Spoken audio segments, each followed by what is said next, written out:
I began writing this book in 2018 and then I stopped. I guess you could say I got cold feet.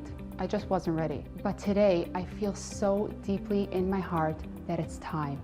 I'm ready, and I think the world is finally ready for this book. In The Anatomy of a Yenta, I open up in ways I never have before.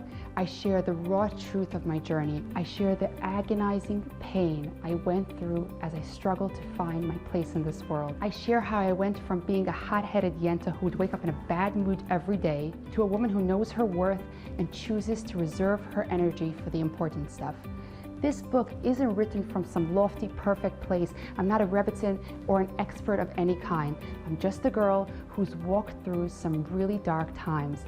I've been deeply bullied and shamed.